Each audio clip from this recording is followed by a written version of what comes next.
Welcome to Building Teams with Teams & Co., where we explore how leaders can empower their teams, achieve ambitious strategies, and deliver an exceptional customer experience. Views expressed by guests are their own and may not reflect the views of Teams & Co. Mention of particular products or services and participation of a guest does not imply an endorsement by Teams & Co. The information provided is for educational and entertainment purposes and should not be taken as professional advice.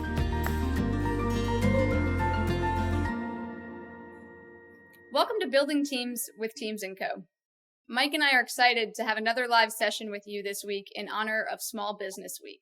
I'm Tracy Eames, president and founder of Teams & Co., and we're a management consulting company that helps organizations accelerate their growth. And I'm Mike Vagalis. I'm a local entrepreneur, and I am a proud consultant on the Teams & Co. team. Tracy, really excited to be here and talking with you this morning. Yeah, this is going to be a fun session. So one of the questions that Mike and I, get a lot as we speak to other small businesses and other organizations is, what's onboarding and how should I be doing onboarding? There's a lot of questions around the process. So we thought today we would, answer all of your questions, give you a little bit of overview in terms of tips and insights we can offer, and hopefully just have a fun podcast today. So Mike, maybe you could kick us off just giving everybody a sense of what onboarding is. Yeah, so really broadly speaking, onboarding is just giving your new employee everything, the resources, the introductions, and the trainings that they need to be successful in their new role. Yeah, exactly. I think when we think about onboarding, we think about it in two different ways, right? You might have a new employee who's entirely new to the organization. They've just joined your company. Or you might have an employee who's been with your company, but they're starting a new role. And in either of those situations, to Mike's point, you want to make sure that they have what they need to be successful. They know who they're going to be working with. They have all of the tools and resources at their fingertips in order to achieve their goals. So, we often hear a lot of questions from organizations. And one of the things that we find most interesting is, as a leader or, an HR professional, you may spend weeks or even months invested in finding the right team member. You'll interview them, you'll be writing job postings, be going through that whole process. But then the employee gets there on the first day and they have nothing to work with. Their computer's not set up, they don't know who's on their team. And so it's a very big letdown for that employee experience. They're super excited to start on day one, and they don't know where to turn for all of those resources in their role. So we just wanted to kind of chat with you a little bit about what are some of those things you could do on day one. So Mike, from a perspective of what can organizations do, what are some of the ways that you think that a team could help a new employee join the company?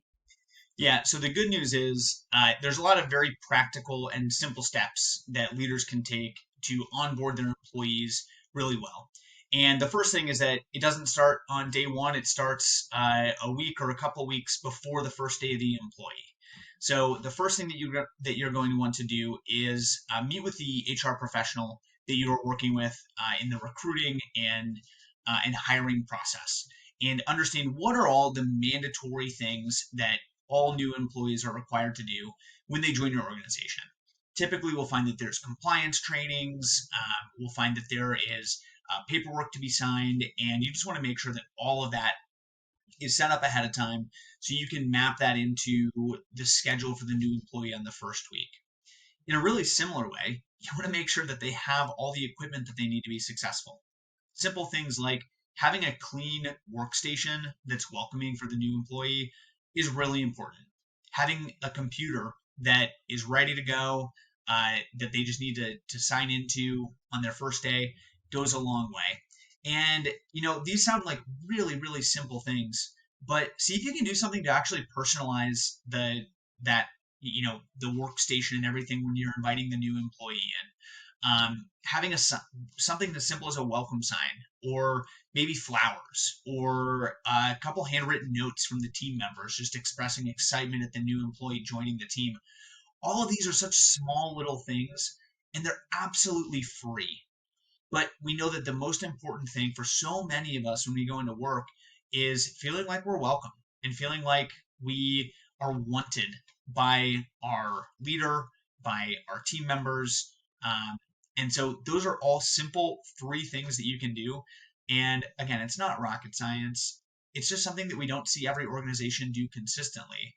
And as such, it's just a missed opportunity.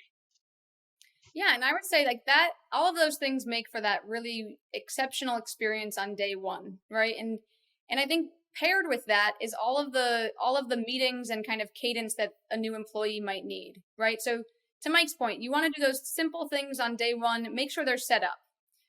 Also, to his point, if there's mandatory trainings or a couple of days of paperwork, we've all been there for those. Hey, the first day you're just gonna fill out paperwork, do your trainings. That's fine.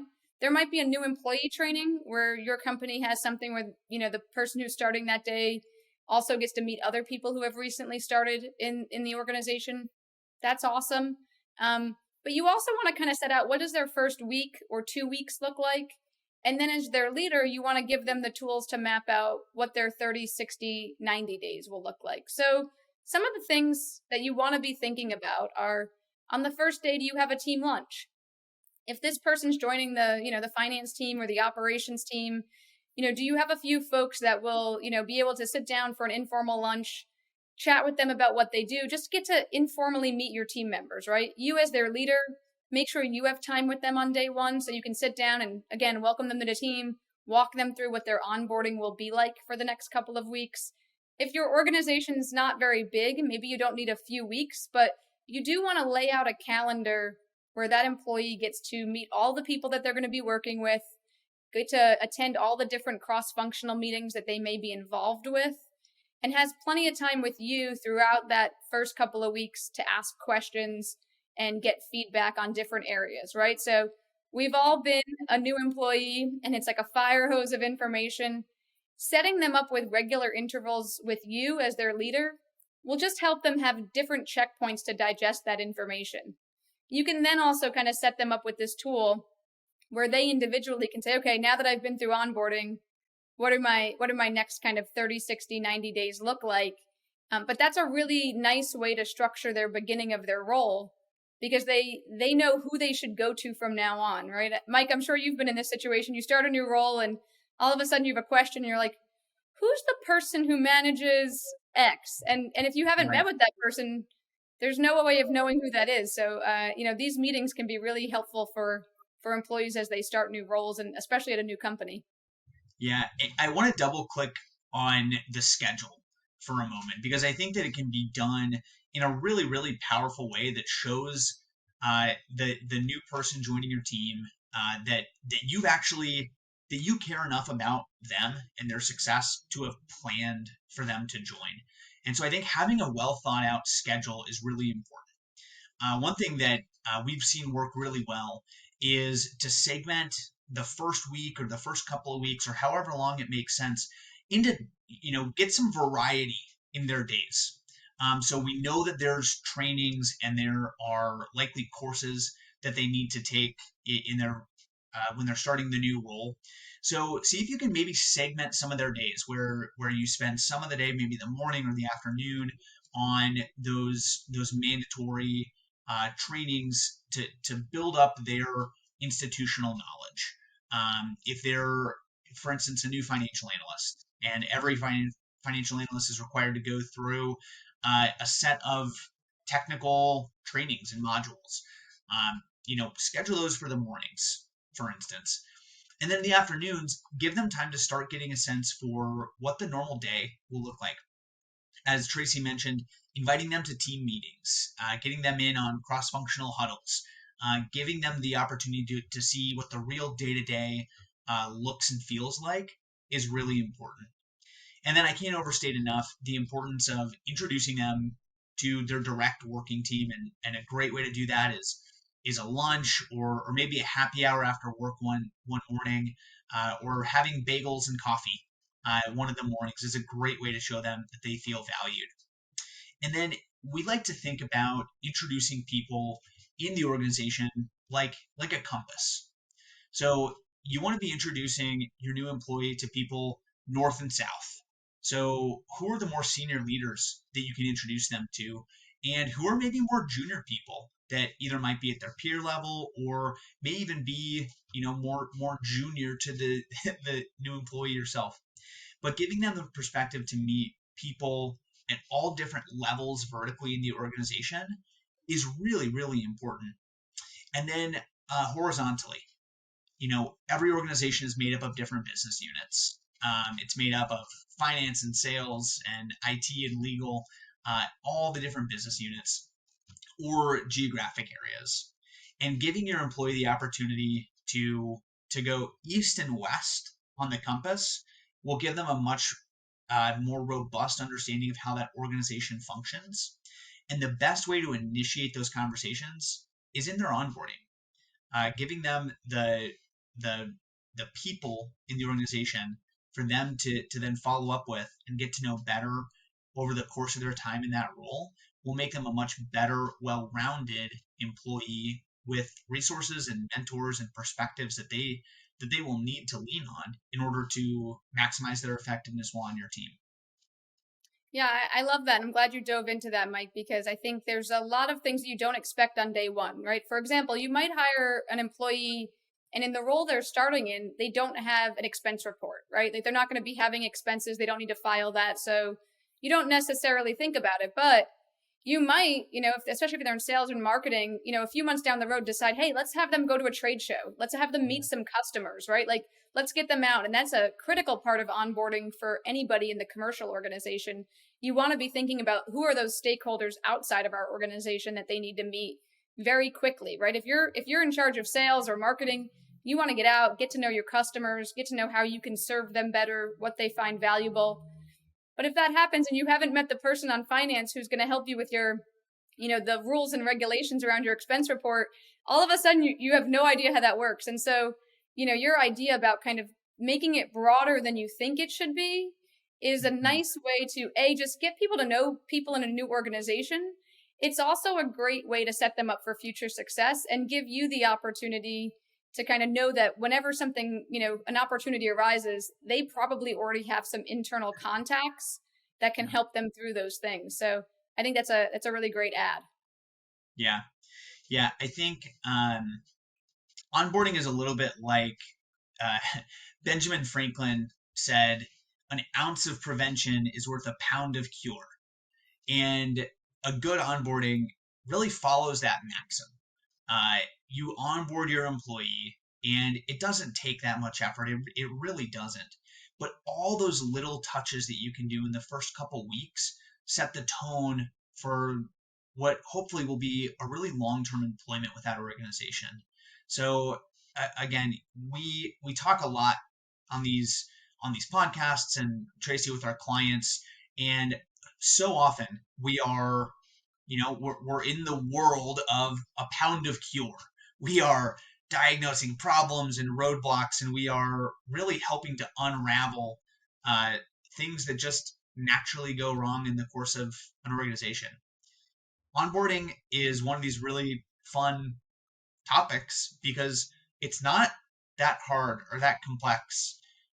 It's just there is a right way to do it, and following some of these little steps that Tracy and I talk about really go a long way toward preventing much bigger problems down the road and protect the investment, the time and the cost investment that you made in hiring and recruiting and everything to find this person that you've decided is the right person to bring onto your team.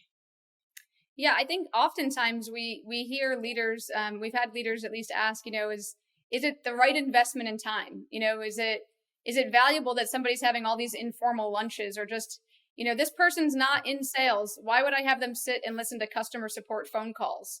And what we always say is exactly that, which is if you can welcome a new employee, right? It's not just about the welcoming them. You're giving them a view into your business and into your customers where their wheels are turning.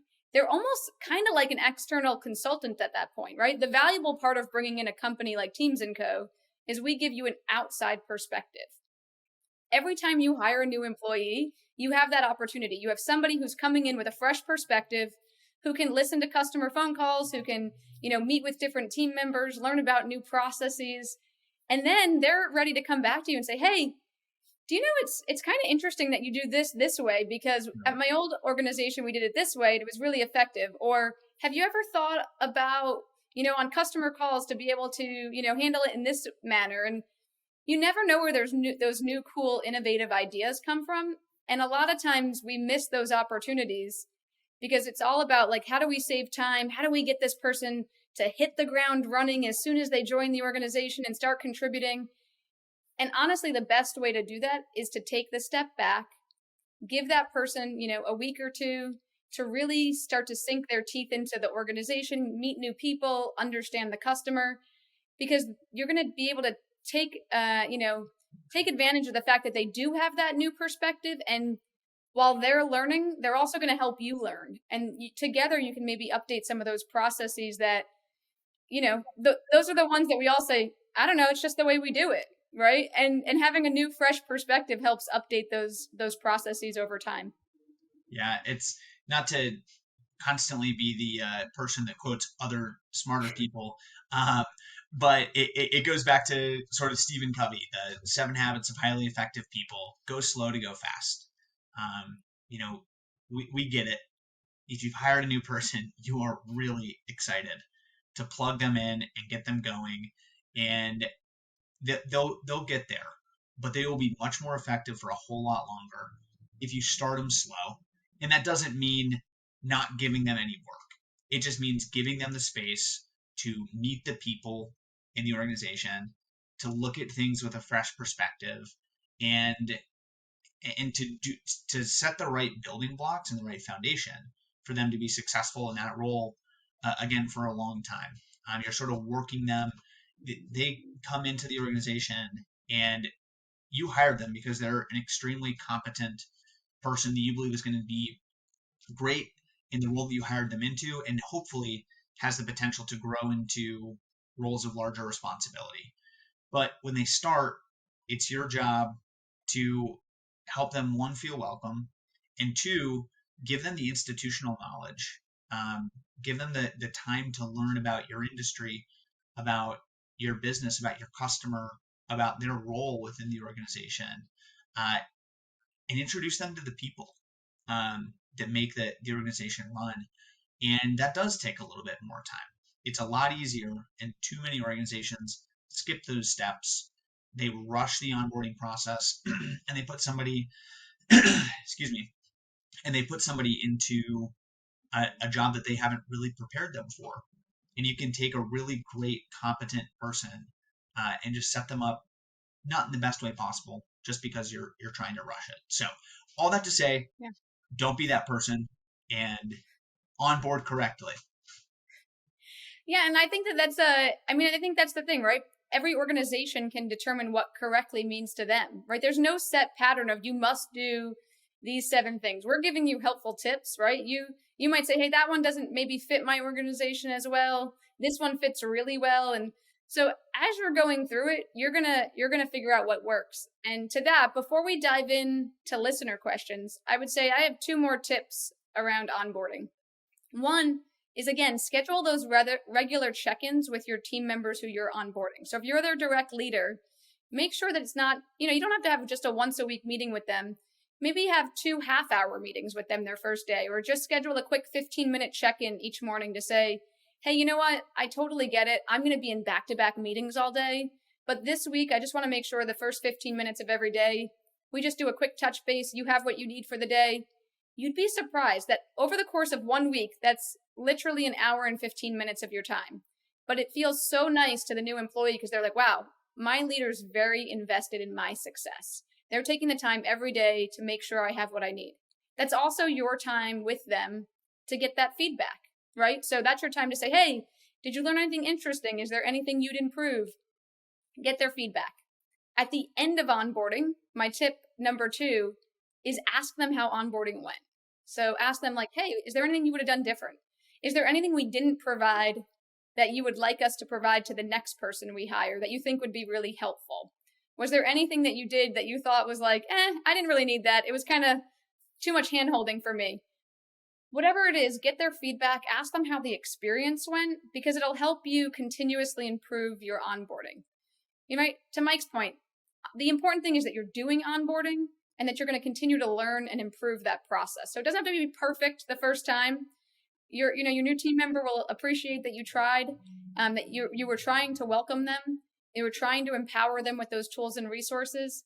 And this is your first opportunity to ask them for feedback. So if during this process, you're asking for their opinion, and then you're showing them that you're going to implement that in the onboarding process later on, that's their first inclination to say, hey, feedback's important in this organization.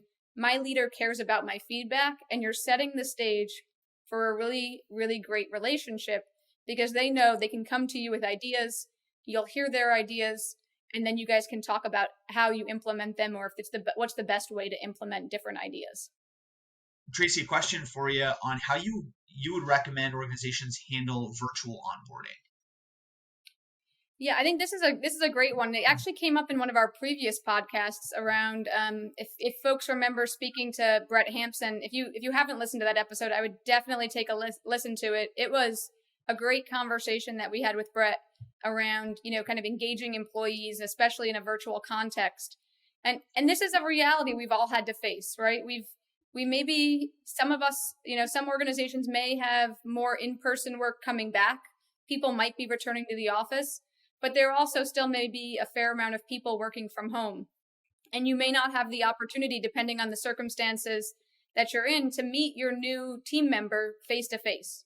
Or they may not have that opportunity with other team members, right? So depending on the kind of the restraints that you're dealing with, there could be some nuances to onboarding that would be a little bit different virtually than they would be in person.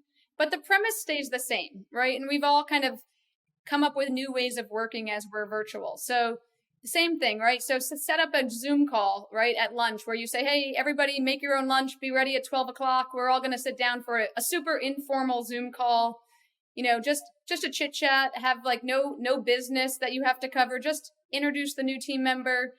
It's a-okay for everybody to be eating their lunch and drinking, right? Like it's, I think some people get really nervous about like, well, is it rude if I, want to drink my water or my juice? And can I eat my sandwich on this call? Like with onboarding, especially that first team meeting, you want to make sure everybody knows it's super informal, just as if you were in person eating lunch, right? Mm-hmm. So there's still ways to kind of leverage technology. You still might want to set up those daily check-ins. They don't have to be on Zoom.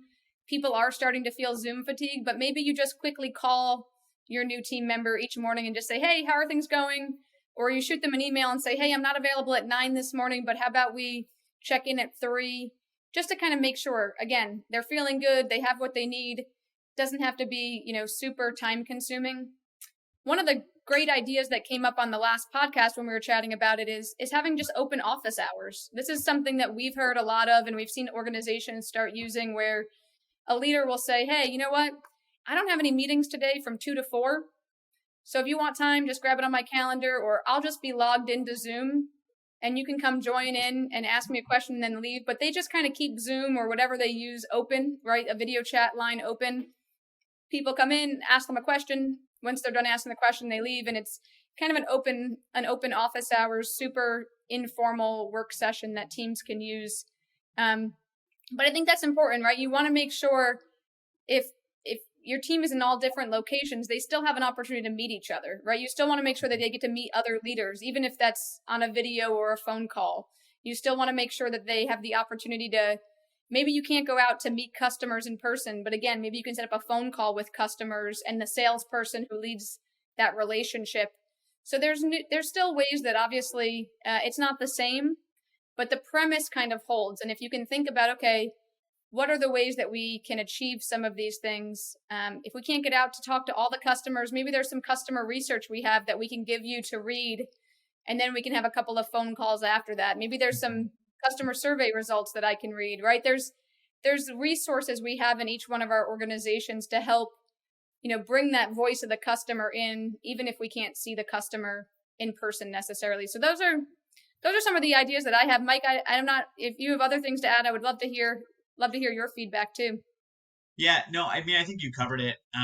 Only other idea is if you can expense it, if you would expense a lunch when you're taking a new employee or your team out, consider getting creative and getting everybody a $20 gift card to Grubhub or Postmates or something like that, just as a way for you to, again, make sure that everybody feels welcome and included, and really wants to be there to welcome the new employee. Think about how you can do some of those other things virtually. If you were going to handwrite the new employee notes and leave them on their desk, maybe encourage your team to shoot them a quick welcome email. If the making introductions to other people in the organization largely looks the same. Check with the people that you're going to make introductions to, and then go ahead and just send the same email introductions, and encourage the new employee to follow up either via phone or Zoom or Google Hangouts or whatever your organization uses. But no, Tracy, I think that you hit it. Yeah, I think you bring up a good point. There's so many things that technology offers us today that they're not, obviously we're all, we've all been virtual for a while, so we know many of them, but you can even ask other leaders for their advice, right? Like, what did you do when you hired somebody during, the potential when we during this time where we potentially couldn't see each other? There might be other leaders in your organization that have ideas. It's a great way to keep that brainstorming going. One more thing that I was just thinking of as you were talking, Mike, is what are those resources that they still want to make sure they have logins to, right? Do you have an intranet? Do you have other tools that your team specifically has been using while you've been virtual, right? So did you sign them up with, the account for the meeting space? Did you sign them up for whatever other virtual tools they're using? So their kind of subscriptions are ready and they're able to join anything they need to join. So one more thing just to kind of think about, but yeah, I think it's doable. Yeah. Awesome. So another question that we're coming in and getting is, do you have to onboard a current employee that's starting a new role? So if somebody's been in my organization and they've been a part of the team, but they're taking on a new role, do I still onboard that team member? Short answer is yes. I think a really pertinent question and nuance there is how you do it, right? So I think that the goal for any new employee that you're bringing onto your team, and this is true for somebody that's external and somebody that's an internal hire, is making sure that you are making them feel really welcome, that you're equipping them with helpful resources, and that you're just generally treating that person with respect. So somebody that's a new employee, you probably don't need to put them through the same institutional sort of trainings and knowledge. Maybe you assume that this person has, or you shouldn't assume, but you should ask the person, how their relationship base looks in the organization and who you might be able to help introduce them to. So I think assuming a certain level of incoming knowledge and understanding about the organization is a great way that you can help a new employee, feel respected and valued when they come on. So they will still need to learn a lot about your team. They'll need to meet you and get to know you. They'll need to meet the other team members. But there are absolutely going to be things that your team does differently. Your team likely will have a different culture than their other team. So bringing them in, helping understand what do they know, what gaps do they feel like they have, and actually involving them in sort of the creation of some of the onboarding process can be a great way to show that person respect and make them feel valued. But at the same time, you do need structure. You know the things about your organization, your team, and their new role, and you can help create some infrastructure around what trainings do they absolutely need to be a part of. What things do they need to do to get themselves transitioned effectively from their old role onto your team? Yeah, I think that's great. And I think you make a really great point, Mike, which is they might not need all the kind of quote unquote basic information about the organization, right? They already have some relationships. So that frees up their time to really take that next level, which you talked about, right? And that it helps engage them in the process. Like, who do you want to meet? Is there a mentor you want? Like, what do you think would best prepare you for this role specifically? One thing we've seen, work as part of onboarding both for a new employee, but also for just a new person joining your team. To your point about each team has a little bit of a different dynamic, right? So we recommend the usage of a team assimilation. A lot of times organizations use these just when a new leader joins, like, oh, this new person's going to lead our team. We should do a new leader assimilation so the team can learn about their communication style and how they manage people, which 100% we agree with. It's also great if you do a team assimilation when somebody new is joining the team as a team member, because it allows them to ask the same questions like, what are the kind of communication styles of this team? What are the tools you use? What are, some of the things that you guys really enjoy working on? What are the expectations for me in this role as a new team member? So it just gives kind of a more structured approach if that's better for you and your team, but a great way to kind of shift the focus of like a new leader assimilation into being more of a team kind of bonding experience and team communication tool. Yeah, that's really good, Tracy. I don't have much more to add on that one, but I do see another question coming in that I think is really related, and that's actually for more senior hires. So this person's wondering, it seems like a lot of our conversation is certainly applicable for more junior team members. But Tracy, what would you recommend for somebody that's coming in at a higher level? Yeah, of course. I think it's a great question.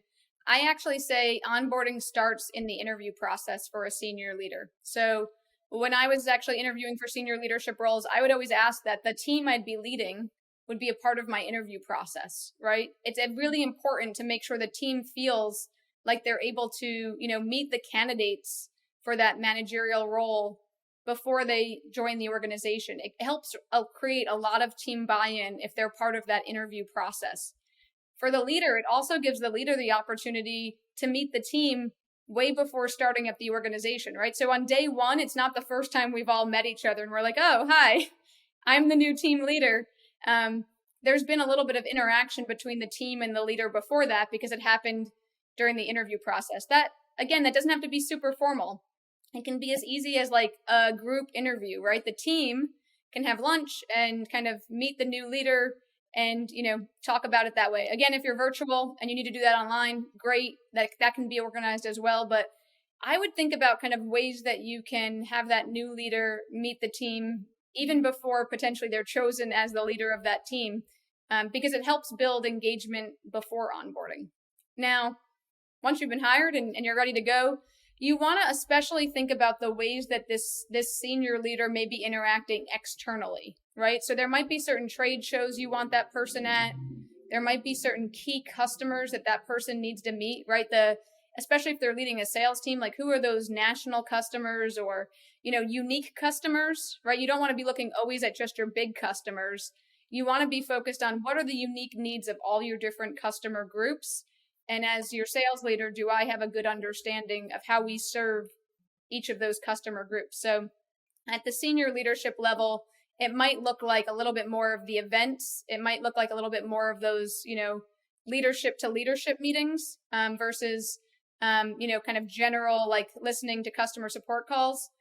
But also what I would build in time for any senior leader to have the time to experience the roles of the people that they're leading and the people of the teams that they work with. So I've heard really great stories from organizations where, if you're going to be leading the marketing or the sales team, you do ride-alongs or you do kind of visits with the sales reps. So you know what it looks like, right? If you're going to be the director of marketing, making materials for, the sales team, it's great to know what the sales team's day looks like. Again, based on kind of current situation, we might not be able to do a ride along. Totally get that. Set up a conversation with a sales rep and that senior leader to say, hey, walk me through what your day looks like. Walk me through what you like about these materials, what maybe we don't have in terms of materials that you need. Building those relationships are going to build that feedback from your frontline employees to those senior leaders and create more of a communication cadence. Again, great opportunity just to build that into your organization.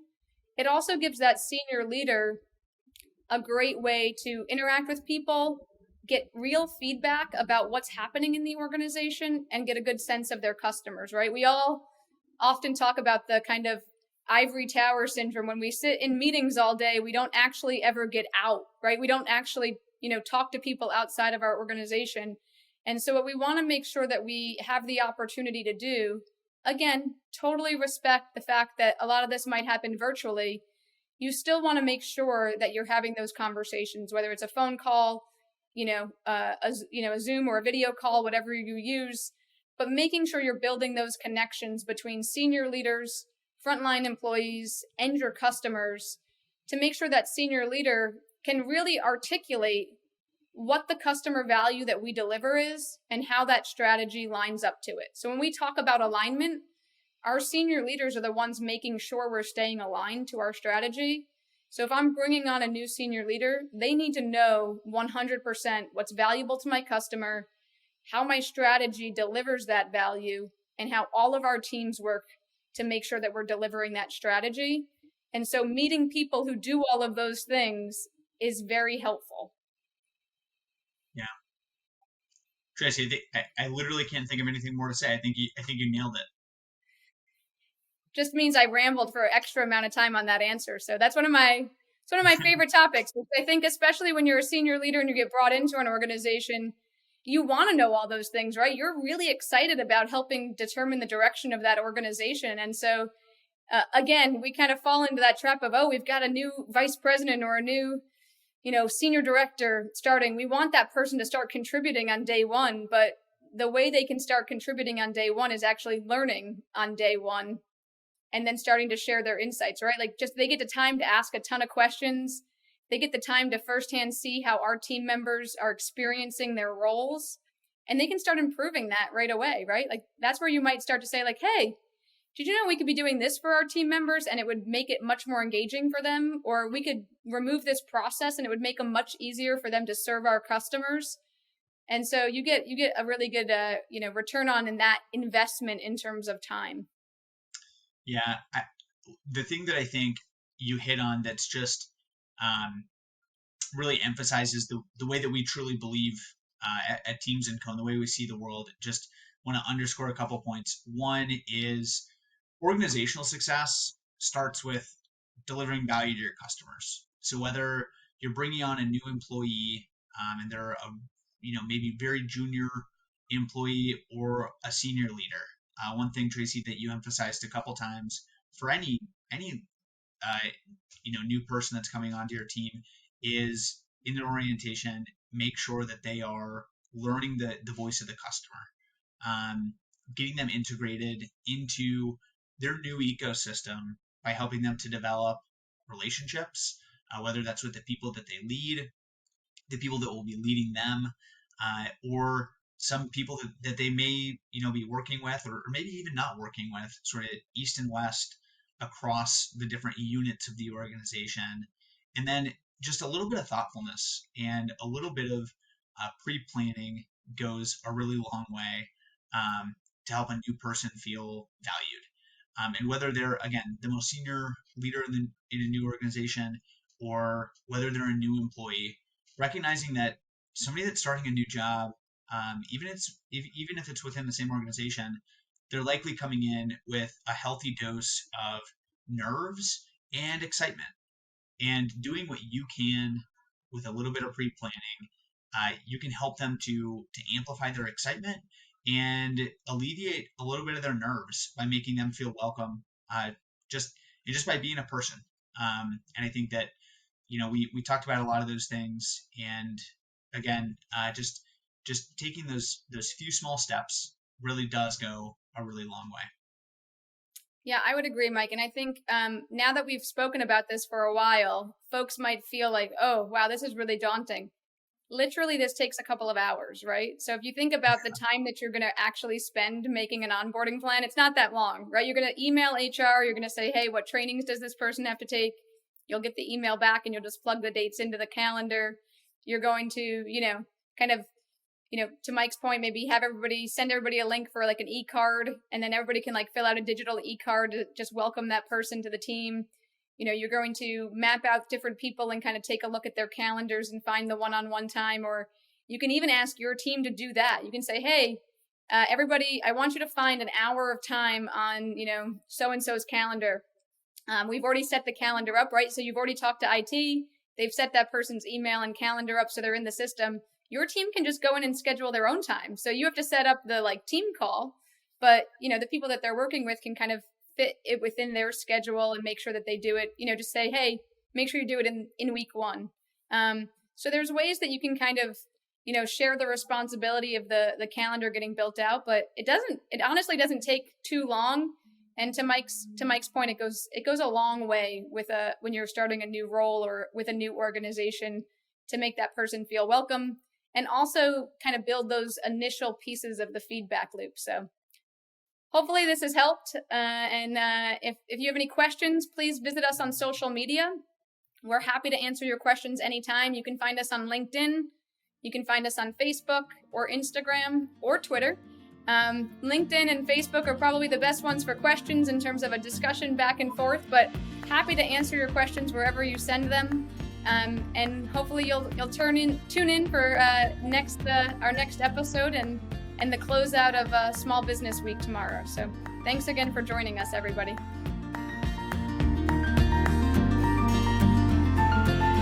You've been listening to Building Teams with Teams & Co.